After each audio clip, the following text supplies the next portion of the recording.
과학의 대가라고 공통적으로 말하는 피터 드러커라는 학자 겸 경영자가 있습니다. 이분이 여러 책을 썼고 그 책들이 베스트셀러가 됐는데 그 중에 가장 많은 사람들이 읽은 책 중에 하나가 자기 경영 노트, The Effective Executive 그런 책이죠. 그런데 이 책에 이런 내용이 있어요.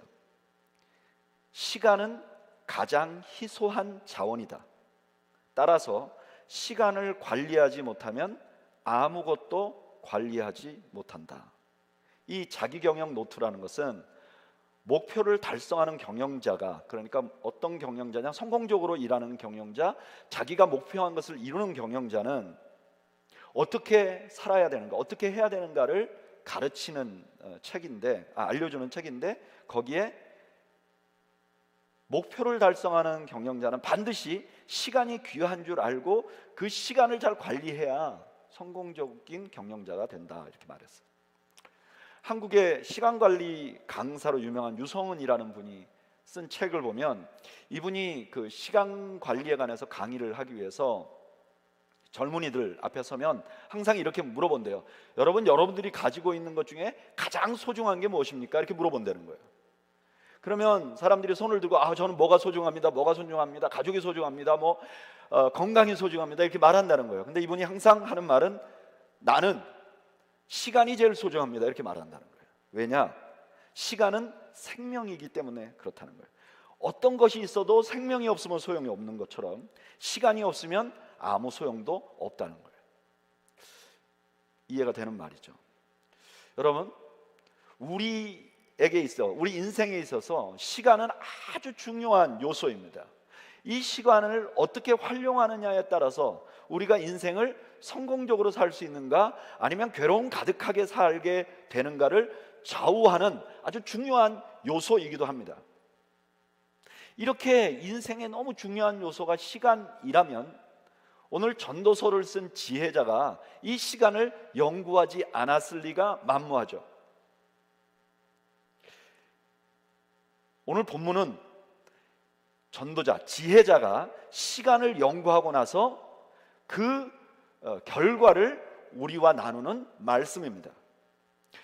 전도자는요, 시간을 연구하다가 너무나 놀라운 사실을 하나 알게 됩니다.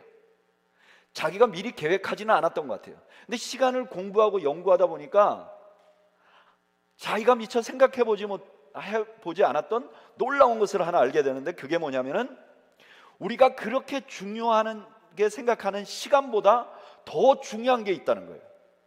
그 더 중요한 게 뭐냐? 시기, 타이밍. 시간보다 시기가 더 중요하다는 거예요. 그래서 오늘 본문에 이렇게 말합니다.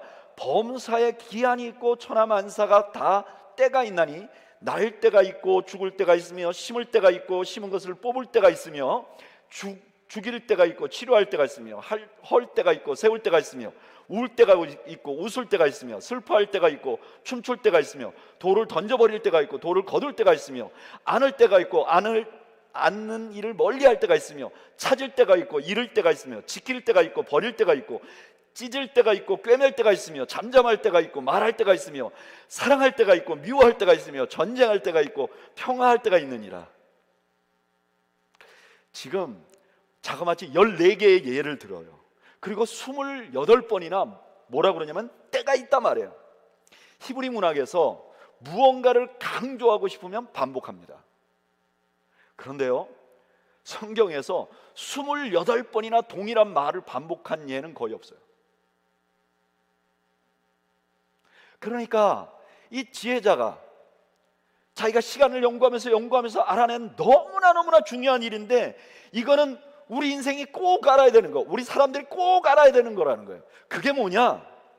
그 사람이 그렇게 강요하는 게 뭐냐? 인생에서 시기, 타이밍이 너무 중요하다는 거예요. 시간을 연구해 보니까 시간관리 전문가처럼 시간을 전략하는 것이 최고가 아니고, 경영 전문가처럼 그 시간을 잘 관리하는 것이 최고 중요한 것이 아니라 시기를 아는 것이 제일 중요하다는 거예요. 여러분, 우리가 이건 조금만 생각해 보면 이해가 되는 일이에요. 우리가 가진 모든 것은요, 시기와 연관이 있습니다. 같은 말을 해도요, 언제 하느냐에 따라서 전혀 다른 평가를 받습니다. 똑같은 말을 해도 언제 하느냐에 따라서 사람을 기분 나쁘게 할 수도 있고 기쁘게 할 수도 있어요. 같은 회사 주식이라도 시기에 따라서 가치가 너무 달라집니다. 혹시 마음 아프신 분들 없으시죠? 같은 사람이라도 그 사람이 살고 있는 시기에 따라서 평가가 완전히 달라집니다. 과거에는 굉장히 유능한 사람이었는데 지금은 그렇지 않은 경우가 있어요. 같은 일을 해도 언제 하느냐에 따라서 성과가 완전히 달라집니다. 그러니까 우리는 시기를 잘 알고 그 시기에 맞게 시간을 사용하는 것이 너무 중요한 거예요. 봄이 되면 씨를 뿌려야 하고 가을이 되면 추수를 해야 돼요. 봄에 추수하겠다고 아무리 애를 써도 소용이 없고 가을에 씨 뿌리겠다고 아무리 애를 써도 소용이 없는 거예요. 마찬가지로 인생은 우리가 살아가는 때에 맞게 살아가는 것이 너무나 중요하다는 것입니다. 제가 예전에 한번 모셔서 부흥회도 들었던 김동호 목사님이라는 목사님이 계세요. 한국의 높은 뜻 숭의교회라는 교회 목회를 하시고 많은 사람들에게 영향력을 끼치시는 목사님인데, 이분이 본격적으로 담임 목회를 시작한 것은 동안교회라는 교회였어요. 부목사로 있다가 누구든지 담임 목회를 가기를 원해요. 그래서 담임 목사가 되기를 원합니다. 근데 이 김동호 목사님에게 동안교회라는 교회에서 목사님 우리 교회에서 목회를 한번 해보시겠습니까? 이런 좋은 기회가 왔어요. 그런데 이렇게 좋은 기회가 온과 동시에 이 목사님에게 어떤 기회가 왔냐면 외국에 유학을 가는데 전액 장학금으로 유학을 갈 수 있는 길이 열린 거예요. 그런데 이 목사님은 너무너무 유학을 가고 싶었다는 거예요. 왜냐하면 이 목사님 말씀으로 자기는 학창시절에 공부를 열심히 하지 않았대요. 공부만에 집중하지 않았대요. 그러니까 졸업하고 나니까 늘 공부에 미련이 있어서 기도도 하면서 하나님 나한테 좀 이렇게 공부도 할 수 있는 기회를 주십시오 그랬는데 유학을 갈 수 있는 기회가 열린 거예요. 근데 이분이 그때 유학을 가지 않고 동안교회로 담임 목회를 하러 갔다고 해요. 왜 자기가 그렇게 바라던 일인데 안 했느냐? 이분이 이렇게 말했어요. 나는 공부를 해야 될 시기에 공부를 하지 않았습니다. 그래서 그것이 나의 첫 번째 실패입니다. 그런데 지금은 내 나이가 사역을 해야 되는 나이인데 내가 사역을 해야 되는 시기에 공부를 하게 되면 나는 두 번 실수를 하게 됩니다. 그래서 나는 지금은 내가 사역을 해야 될 시기이기 때문에 사역을 하기로 결정했다는 거예요. 참 지혜로운 분 같아요. 여러분, 진정한 지혜는 같은 시간 안에 많은 일을 하는 게 아니에요. 내가 하는 것을 효율적으로 하는 것이 아니에요. 내가 지금 무엇을 해야 하는가를 아는 것이죠. 저는 오늘 예배에 참석하신 여러분들이 지금 내가 무엇을 해야 하는지를 아는 지혜가 있는 여러분들이 되시기를 주님의 이름으로 축원드립니다. 여러분, 이것만 알아도 우리 인생이 가지고 있는 많은 문제가 해결돼요.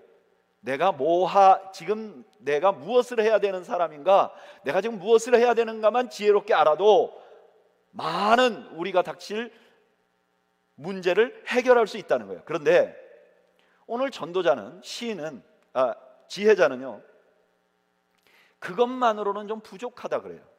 전도서 3장 9절에서 10절까지 이렇게 말합니다. 일하는 자가 그 수고로 말미암아 무슨 이익이 있으랴.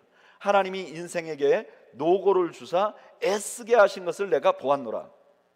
여기 9절은 1장 3절을 반복하는 거예요. 한마디로 말하면 뭐냐?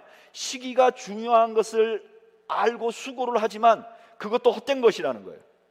그냥 수고만 할 뿐이라는 거예요.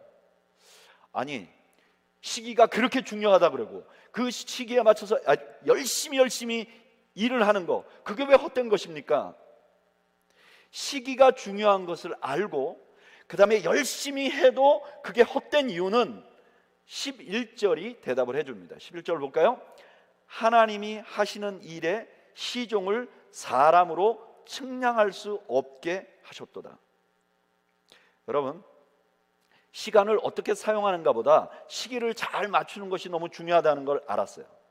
그리고 실제 우리가 대충은 어떤 시기에 뭘 해야 될 줄 알아요. 어릴 때는 학교를 다니니까 공부를 해야 되고, 뭐 직장 다니면 직장 생활을 해야 되고, 이런 거 우리가 알 수 있어요. 그러나 정확하게 지금 내가 무엇을 해야 될지는 하나님이 우리에게 알게 하지 않았다는 거예요. 이거는 하나님을 모르는 사람도 다 아는 얘기입니다. 중국의 대학이라는 책이 있잖아요. 그 책에 이런 말이 있어요. 만물에는 근본적인 것과 지엽적인 것이 있나니 곧 먼저 할 것과 나중에 할 것이라. 사람이 먼저 할 것과 나중에 할 것을 바로 정확하게 알면 도에 가깝다. 이게 무슨 말이죠? 어렵다는 거죠. 사람은 누구도 정확하게 언제 무엇을 해야 되는지 알지 못한다는 것입니다. 만약에 누군가가 이것만 알아도 지금 엄청난 거부가 되지 않을까요? 주식을 언제 팔아야 되고 언제 사야 되는지만 알면 지금 돈이 하나도 없어도 순식간에 엄청난 거부가 되는 것은 당연한 일이 될 것입니다. 그런데 왜 그렇게 못하냐? 우리는 정확한 시기를 알 수가 없어요. 그리고 또 하나, 시기를 안다 할지라도 우리는 그것을 바꿀 수가 없어요. 그 결과를. 전도서 3장 14절 상반절에 이렇게 말해요. 하나님께서 행하시는 모든 것은 영원히 있을 것이라. 그 위에 더할 수도 없고 그것에서 덜할 수도 없나니. 혹시 내가 지금 뭘 해야 된다는 것을 안다 할지라도 내 미래를 바꿀 수가 없다는 거예요. 이걸 잘 보여주는 이야기가 하나 있어요. 서머셋 모음이라는 작가가 있잖아요. 이분이 단편을 많이 써서 아마 여러분들이 이분이 쓴 단편 중에서 한두 개쯤은 읽어보셨을 거예요. 그런데 이 서머셋 모음의 단편 중에서 사마라에서의 약속이라는 단편이 있어요. 아주 짧은 글인데 내용이 어떤 것이냐, 어떤 주인이 자기 종을 바그다드로 장을 보라고 보냅니다.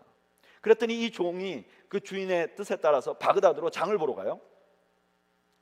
갔는데 시장에서 그만 죽음의 신을 만나게 됩니다. 근데 죽음의 신이 그 종을 보자마자 깜짝 놀라는 거예요. 그러니까 그 종이 아이고 저 죽음의 신이 나를 잡으려고 그러는구나, 나를 죽게 하려고 그러는구나. 그래서 겁이 나서 주랭랑을 칩니다. 그리고 집에 주인에게 그냥 장을 안 보고 옵니다. 오고 나서 이렇게 말해요. 내가 장에 갔는데 죽음의 신을 만났는데 그 죽음의 신이 나를 보고 깜짝 놀라가지고 내가 거기 있다는 죽을 것 같습니다. 내가 아무리 종이지만 내가 여기 있다가 죽을 것 같으니까 저에게 주인이 허락하시면 저는 당장에 사마라로 떠나겠습니다. 그랬더니 주인이 이게 뭐 종이 이렇게 목숨을 걸고 하는 얘기니까 그래 사마라로 가라. 그리고 자기는 하는 수 없이 자기가 직접 장을 보려고 바그다드로 간 거죠. 갔는데 가보니까 또 죽음의 신이 서 있는 거예요. 그래서 이 주인이 담대하게 용기를 내서 그 죽음의 신을 꾸짖는 거예요. 너는 어떻게 우리 종을 그렇게 놀라게 해갖고 내가 이렇게 불편하게 여기 바그다드로 장까지 보러 오게 만드느냐? 그랬더니 이 죽음의 신이 이렇게 말하는 거예요. 내가 그 당신의 종을 보고 깜짝 놀란 거는 그 사람을 내가 지금 당장에 죽여서 데려가야 되기 때문이 아니라 저 사람은 내일 사마라에서 내가 취하려고 그러는데 오늘 바그다드에 나타나서 자기가 깜짝 놀란 거라고. 그래서 내일 사마라 가서 그 사람의 목숨을 취하려고 한다고. 이제 인생에 애를 쓰지만 결국은 정해진 대로 간다는 뭐 그런 내용을 담고 있는 것이죠. 어쩌면 이게 우리 인생인지도 모릅니다. 우리는 시기를 모를 뿐만 아니라 우리 인생 결과를 고칠 수도 없어요. 어떻게 보면 정해진 인생을 살아가는 거죠. 그러니까 우리가 할 수 있는 일은 둘 중에 하나입니다. 첫째는 뭐냐? 그냥 어떤 상황이 되더라도 선을 행하고 사는 거예요. 그게 전도서 3장 12절이에요.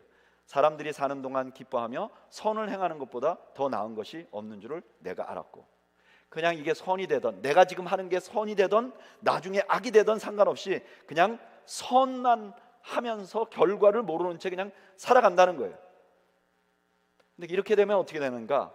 3장 10절이 답을 해줘요. 하나님이 인생에게 노고를 주사 애쓰게 하신 것을 내가 보았노라. 결국 인생이 그냥 애쓰다 가는 거라는 거예요. 그래서 헛되다고 고백할 수밖에 없다는 거예요. 또 하나의 방법은 우리가 오늘을 즐기는 거예요.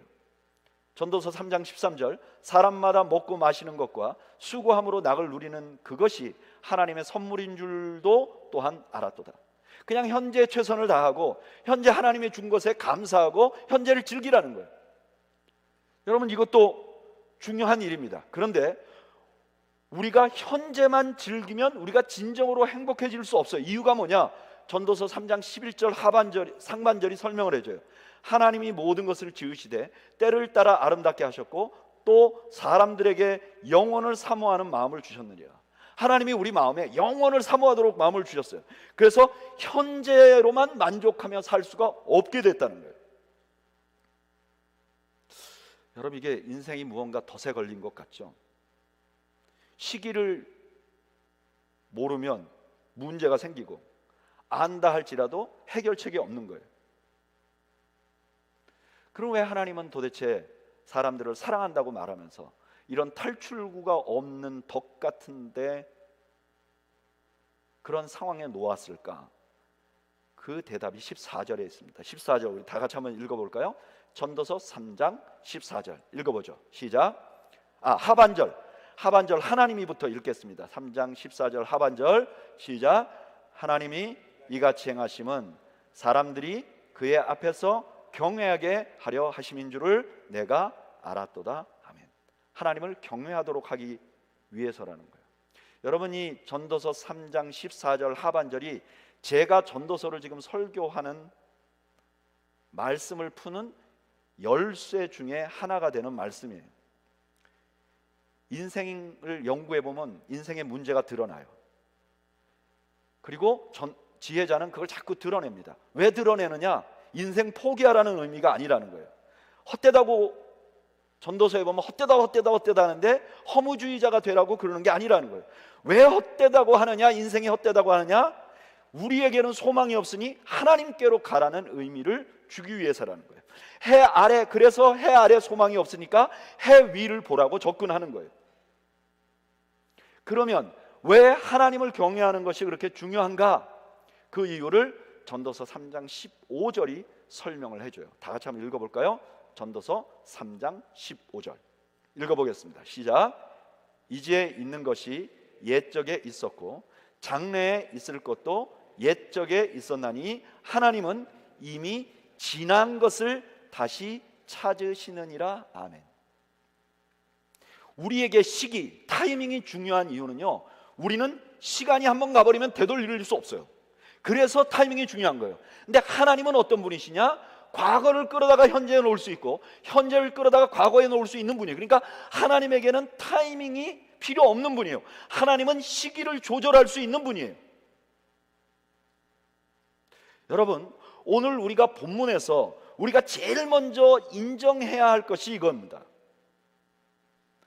시기는 우리가 알 수 없는 거예요. 하나님 손에 달린 거예요.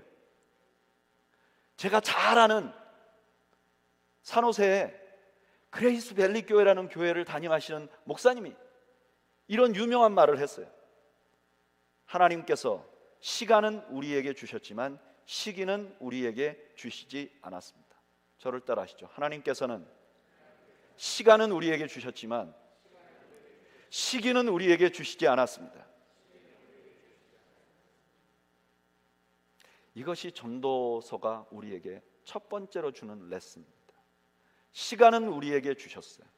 그런데 더 중요한 시기는 하나님 손에 달려 있어요. 그러면 우리는 시기를 알 수 없고 우리는 시간만 가지고 있는데, 그러면 우리는 이런 상황에서 어떤 자세를 가지고 살아야 할까요? 그냥 여기서 그치면 헛되고 허무하다는 거예요. 어떤 자세를 가지고 살아야 할까요? 저는 이게 너무 궁금했어요. 그래서 주로 신약 성경을 거의 다 찾아보면서 도대체 어떻게 해야 될까? 그러다가 에베소서 5장에서 나름대로 답을 찾았어요. 우리 다 같이 에베소서 5장 15절에서 16절 한번 읽어볼까요? 에베소서 5장 15절에서 16절 읽어보죠. 시작. 그런즉 너희가 어떻게 행할지를 자세히 주의하여 지혜 없는 자 같이 하지 말고 오직 지혜 있는 자 같이 하여 세월을 아끼라. 때가 악하니라. 아멘. 바울은 여기서 우리가 지혜자와 같이 살아야 된다 그래요. 여러분, 전도서는 지혜자의 이야기예요. 지혜라는 말이 조금 연관을 갖게 만들죠. 그 다음에 그러면 지혜자는 어떻게 살아야 되는가? 오늘 에베소서 5장 15절에서 16절까지의 주동사는 자세히 주의하다가 주동사예요. 그리고 세월을 아낀다는 말은 분사예요. 그러니까 이 말은 무슨 뜻이냐면 이런 뜻이에요. 우리가 지혜 있게 살려면 무언가 어떻게 행할지 자세히 주의해서 살아야 됩니다. 막 얼렁뚱땅 살면 안 됩니다. 내가 어떻게 살아야 될까 자세히 생각해야 됩니다. 그런데 이렇게 할 때 반드시 함께 해야 될 자세가 있는데 그게 뭐냐? 세월을 아끼는 거예요.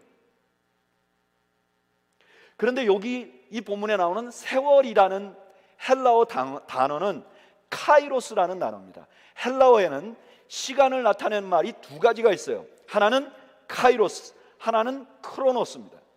카이로스는 좀 더 시기, 타이밍에 가까운 말이고, 크로노스는 시간, 날, 이런 것과 좀 더 가까운 의미입니다. 그런데 지금 우리가 읽은 전도서를 헬라어로 번역한 70인경이라는 성경은 여기에 뭐 할 때가 있고 뭐 할 때가 있고 뭐 할 때가 있고 이 말을 전부 다 카이로스라고 번역을 했습니다. 그러니까 지금 에베소서에서 말하는 카이로스와 전도서에서 말하는 카이로스가 똑같은 말이에요. 근데 그 시간을 어떻게 하라 그랬느냐? 아끼라 그랬어요. 이 아끼다는 말은 두 가지 의미가 있는 헬라어예요. 첫째는 사다, 그러니까 뭔가 돈을 주고 구입하다, 이런 의미가 있고, 또 하나는 구속하다, 이런 의미가 있어요. 근데 많은 학자들이 이 본문을 사다라는 의미로 해석해야 된다고 말해요. 그러니까 이건 무슨 뜻이냐면, 여러분 지혜 있게 살려면 자세히 주의하는데 어떻게 해야 됩니까? 시간을 소중하게 생각하고 그것을 돈 주고 사는 것처럼 살아야 그게 지혜로운 삶입니다 라는 뜻이라고 해석을 해요. 그런데 오늘 이 본문의 바로 뒤에 보면 우리가 시간을 사야 되는 이유가 시대가 악하기 때문이라는 거예요. 시대가 악하니까 시간을 사라가 영 안 맞는 말은 아니지만 딱 맞는 말은 아닌 것 같아요.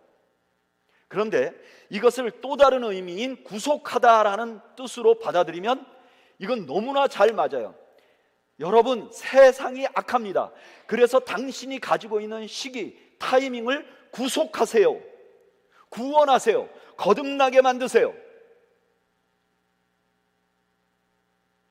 그러면 하나 질문이 생겨요. 그러면 내 시간, 타이밍을 거듭나게 한다는 건 어떤 것일까요? 그거는 에베소서 5장을 보면 조금 알 수 있어요. 왜냐하면 에베소서 5장은 전체가 어떤 내용이냐면, 내가 구원받았잖아요. 그러면 내가 구속받은 거예요. 구원받은 사람이 어떻게 살아야 하는가? 구원받은 사람은 구원받기 전과 다르게 살아야 되는데 어떻게 살아야 되는가를 가르쳐줘요. 그 어떻게 살아야 되는가의 핵심이 뭐냐? 에베소서 5장 10절이에요. 한번 에베소서 5장 10절 읽어보죠. 시작. 주를 기쁘시게 할 것이 무엇인가 시험하여 보라. 아멘. 우리가 구원을 받잖아요. 그러면 구원받기 전에는 내가 기쁜 것이 무엇인지가 관심이 되는 거예요. 내가 성공하기를 위해서 하는 것이 내 관심이 되는 거예요. 근데 구원받은 사람은 어떻게 되느냐? 주님이 무엇을 기뻐하시는지를 알아야 된다는 거예요. 그거에 관심이 가야 된다는 거예요. 그러면 그게 구속된 자의 삶이라면 나의 시간을 구속한다는 건 어떤 의미가 있는가? 그전에는 내가 나의 목표를 달성하기 위해서 시간을 전략하고 나의 목표를 달성하기 위해서 시기를 잘, 타이밍을 잘 맞춰서 살아야겠다고 생각하면 이 인생은 허무한 인생이라는 거예요. 그런데 허무하지 않는 인생이 되려면 그것을 거듭나게 해야 된다는 거예요. 그 거듭난다는 건 어떻게 하는 건가? 내가 가진 타이밍 안에서 나의 관심이 주님을 기쁘시게 하는 일이 무엇인가를 알게 하려고, 그 시기를 알려고 몸부림쳐야 된다는 거예요. 이게 무엇과도 금방 연관되냐면 에베소서 5장 17절에 보면 이렇게 말해요. 그러므로 어리석은 자가 되지 말고 오직 주의 뜻이 무엇인가 이해하라. 지혜로운 사람은 어떤 사람이냐? 자세히 살피는데 특별히 시간에 관해서 주님이 기뻐하실 것이 무엇인지에 관심을 두고 사는 거고, 어리석은 사람은 어떤 것인가? 주의 뜻을 이해하려고 하지 않고 시간을 매니지하는 사람은 어리석은 사람이라는 거예요.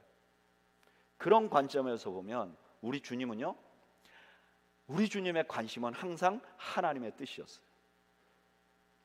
요한복음 7장 8절에 보면 이렇게 말해요. 너희는 명절에 올라가라. 내 때가 아직 차지 못하였으니 나는 이 명절에 아직 올라가지 아니하노라. 예수님의 관심은 하나님의 뜻이고 예수님의 관심은 하나님의 시기였어요. 그래서 예수님은 항상 하나님의 시기에 맞춰서 살려고 몸부림쳤어요. 이게 바로 시간을 구속하는 거예요. 시간을 거듭나게 하는 거예요. 시간을 거듭나게 한다는 건 어떤 의미냐? 하나님이 기뻐하시는 시기가 언제고 하나님이 기뻐하시는 일이 무엇인지를 관심에 두고 그 시기에 맞춰서 사는 거예요. 근데 하나 문제가 있어요. 예수님은 하나님의 아들이니까 하나님의 시기를 잘 알았어요. 근데 문제는 우리는 하나님의 시기를 모르잖아요. 그럼 우리는 어떻게 해요? 하나님의 시기를 모르는 사람들에게 예수님께서 해주신 말씀이 있어요. 그 말씀이 뭐냐? 사도행전 1장 7절 8절이에요. 놀랍죠? 사도행전 1장 7절 8절이 시기를 잘 모르는, 예수님처럼 시기를 모르는 제자들에게 한 말씀이에요. 자, 뭐라고 말씀하셨는가? 한번 볼까요? 다 같이 읽어보죠. 사도행전 1장 7절 8절 시작. 이르시되 때와 시기는 아버지께서 자기 권한에 두셨으니 너희 알 바가 아니요. 자, 보세요. 예수님이 시기를 모르는 제자들에게 이렇게 말했어요. 예수님 하나님 언제 오신다고? 그런 거 신경 쓰지 말란 말이야. 너희들이 알 바가 아니라는 거예요. 그럼 어떻게 해요? 그랬더니 그 다음에 뭐라 그래요? 읽어보죠. 시작. 오직 성령이 너희에게 임하시면 너희가 권능을 받고 예루살렘과 온 유대와 사마리아와 땅끝까지 이르러 내 증인이 되리라 하시니라. 우리가 할 일은 하나님의 하나님이 명령하신 증인이 되는 거예요. 증인이 되려고 몸부림쳐야 돼요. 근데 시기는 어떻게 해요? 언제 증인이 돼야 돼요? 성령이 너희에게 임하실 거예요. 성령님 누구시죠? 하나님의 영이시죠. 그러니까 무슨 말이에요? 시기는 하나님이 우리에게 다 알 수 있도록 맞추어 주겠다는 거예요.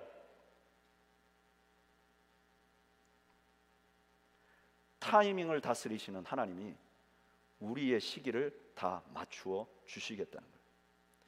다시 말하면 우리는 하나님이 원하는 대로 살면 돼요. 그냥 오늘 우리에게 주어진 것을 감사하고 내가 하나님이 주신 명령대로 열심히 살면 돼요. 그러면 이 시기를 통치하시는 하나님께서 기가 막힌 타이밍 안에 우리를 얹어 주신다는 거예요. 자, 이런 관점에서 다시 전도서 3장 15절을 해석해 보면 이래요. 전도서 3장 15절. 이제 있는 것이 옛적에 있었고 장래에 있을 것도 옛적에 있었나니 하나님은 이미 지난 것을 다시 찾으시니라. 하나님 앞에 타이밍이 다 있다. 이 말씀을 신약 성경 없이 보면 이런 뜻이죠. 때는 하나님이 다 알아. 너희는 절대로 알 수 없어. 그러니까 너희는 수고를 많이 하던가 하루를 즐기던가 그러면서 살아야 돼. 그런데 그런 삶은 다 헛된 거야. 왜냐? 너희는 타이밍을 알 수 없기 때문에. 그런데 이 말씀을 신약 성경의 조명 아래 이해를 하면 이런 뜻이죠. 시기는 하나님이 알아. 우리는 절대로 몰라요. 근데 거듭나 보니까 그 하나님의 뜻대로 살고 싶어요. 그래서 우리는 그냥 자연스럽게 하나님의 뜻대로 살려고 몸부림쳐요.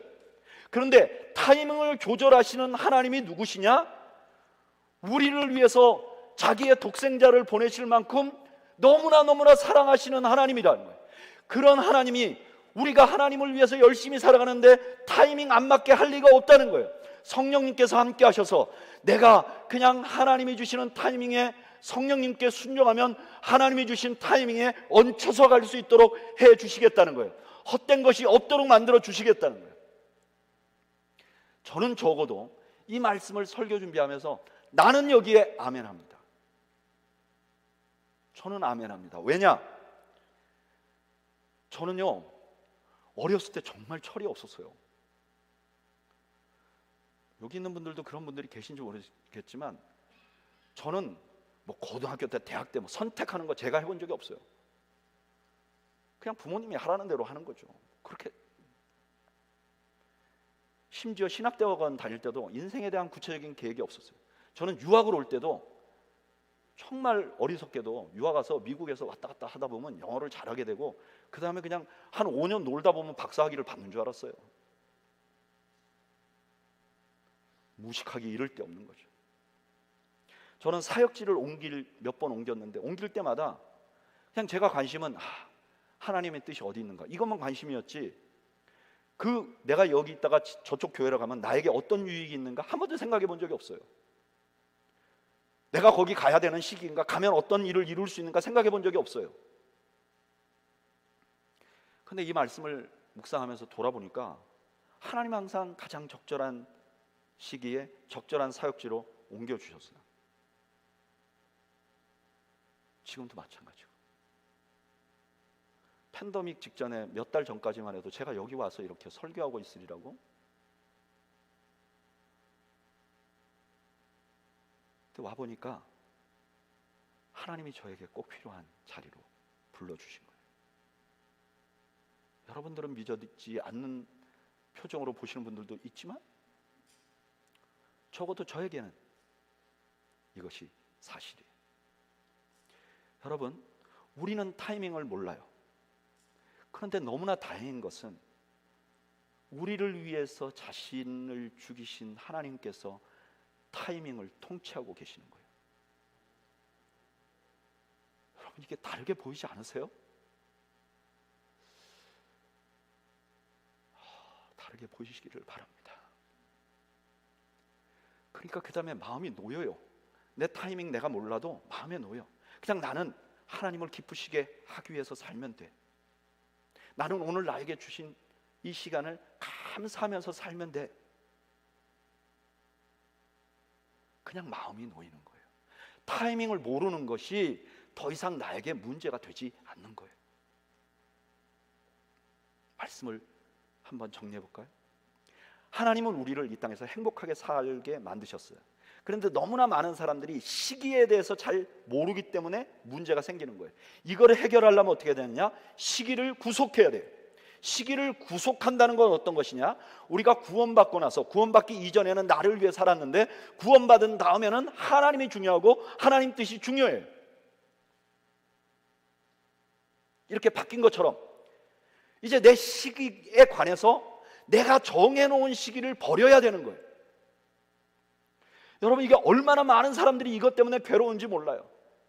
자기가 조급해하고 실망하고. 왜 그러죠? 내가 그냥 거기다 시간을 내가 정했기 때문에 그래요. 근데 여러분, 우리는 시기를 정하는 사람이 아닙니다. 저를 따라 하시죠. 우리는 시기를 정하는 사람이 아니다. 우리는 시기를 정할 수 없어요. 우리는 그런 능력이 없어요. 반대로 시기를 조절할 수 있는 하나님이 기뻐하시는 일을 하는 것이죠.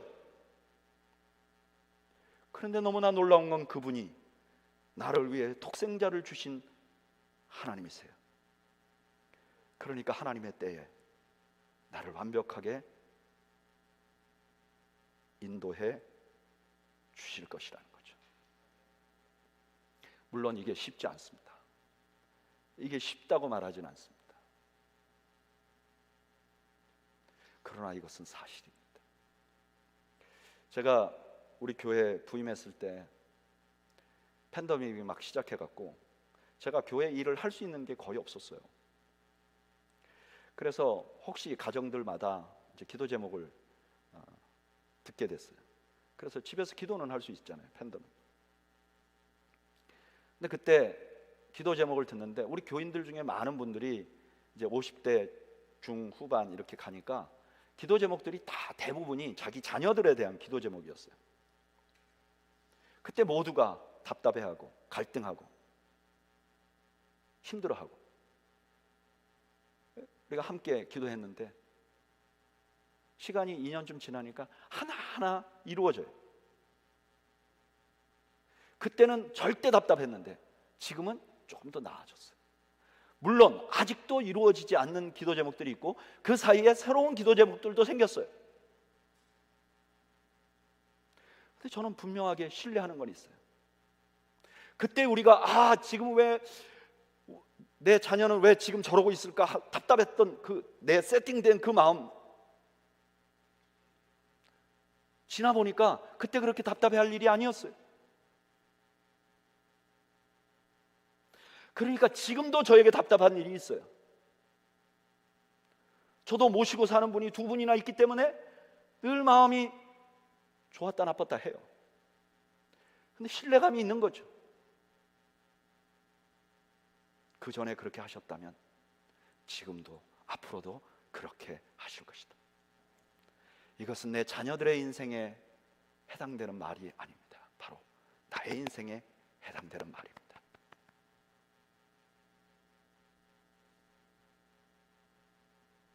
사랑하는 성도 여러분, 타이밍을 주장하시는 하나님이 그 아들을 우리에게 주신, 우리를 너무 사랑하는 그분입니다. 우리는 그분을 신뢰하고 지치지 말고 하나님의 뜻을 수행합시다. 그리고 하나님이 오늘 나에게 주신 기쁨을 누립시다. 싱글은 싱글로서 하나님 앞에 기뻐합시다. 결혼한 사람들은 결혼한 삶으로 하나님께 기뻐합시다. 젊은이는 젊은이의 삶으로, 중년은 중년의 삶으로, 노년은 노년의 삶으로 하나님이 오늘 나에게 주신 노년을 즐거워하시기를 바랍니다. 왜냐하면 시간을 통치하시는 분이 우리를 구원하신 하나님이시기 때문입니다. 우리 이 시간 한번 하나님, 나는 하나님을 신뢰합니다. 하나님 실수가 없으시고 내 인생을 타이밍에 맞게 인도해 오셨습니다. 남은 시간도 나를 그대로 인도해 주실 줄로 믿습니다. 우리 소원하는 마음으로 찬양을 한번 드리기를 원하는데, 좀 아주 단순한 멜로디의 찬양이에요. 그러나 가사를 보면 너무 깊어요. 나의 반석이신 하나님. 우리 시편에 나오는 말씀 있잖아요. 행하신 모든 것이 완전하십니다. 신실하신 하나님, 실수가 없으신 하나님, 좋으신 나의 주. 우리 찬양할 때 내 마음에 답답하게 가지고 있는 것, 내가 정해놓은 시기 때문에 아직도 마음앓이 하는 것, 우리 하나님 앞에 올려드리죠. 하나님, 하나님을 신뢰합니다. 이런 마음으로 우리 함께 찬양을 드리겠습니다.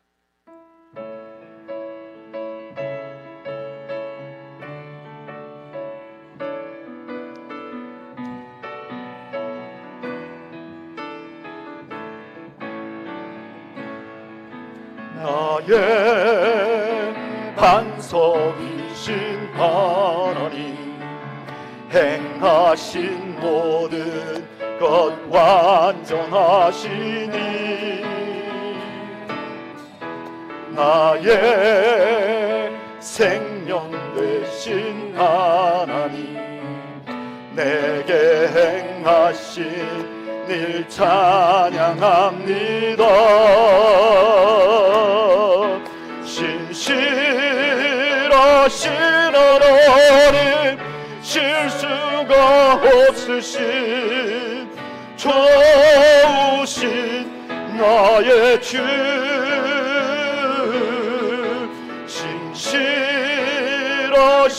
하나님, 실수가 없으신 좋으신 나의 주, 신실하신 하나님, 신실하신 하나님, 실수가 없으신 좋으신 나의 주, 신실하신 하나님, 실수가 없으신 좋으신 나의 주. 우리 한번 기도하겠습니다. 혹시 오늘 예배 나오신 여러분들 중에 시기를 내가 주장할 수 있다고 생각해서 힘드신 분들 계십니까?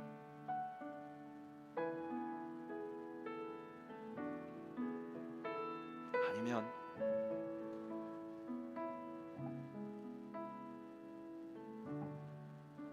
시기를 내가 주장할 수 없기 때문에 불안하고 답답한 마음을 가지신 분들 계십니까? 타이밍을 쥐고 계신 분은 나를 위해서 십자가를 지신 하나님이십니다. 그런 답답한 마음 하나님께 올려드리고, 하나님, 주님 앞으로 번지 전부합니다. 우리 하나님께 나의 인생을 맡기고 내 자녀들의 인생을 맡기고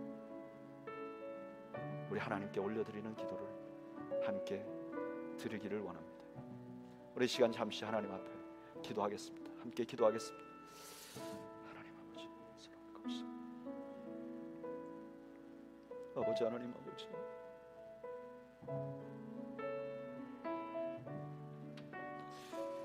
아버지 주여 주시옵소서. 주여 은혜를 베풀어 주시고 아버지께서 함께하여 주시옵소서. 아버지 하나님 아버지, 아버지 하나님 아버지 하나님, 주여 저희들에게 주시옵소서. 아버지 하나님 아버지 하나님, 주님께서 주시옵소서. 아버지 하나님 아버지 하나님, 주께서 주시옵소서. 아버지 하나님 아버지 하나님, 저희들에게 은총을 베풀어 주시고 아버지 하나님 아버지 하나님, 저희들에게 은총을 베풀어 주시고 아버지 하나님 아버지 하나님, 저희들이 주님을 신뢰하게 하시옵소서. 하나님 아버지 하나님 아버지, 우리 주님을 신뢰하게 하시옵소서. 아버지께서, 하나님, 우리가 우리 인생을 하나님께 맡깁니다. 하나님께서 은혜를 베풀어 주시고 하나님께서 함께해 주시고 하나님께서 은총을 베풀어 주시옵소서. 주여, 주님을 신뢰합니다. 주님을 신뢰합니다. 주님을 신뢰합니다.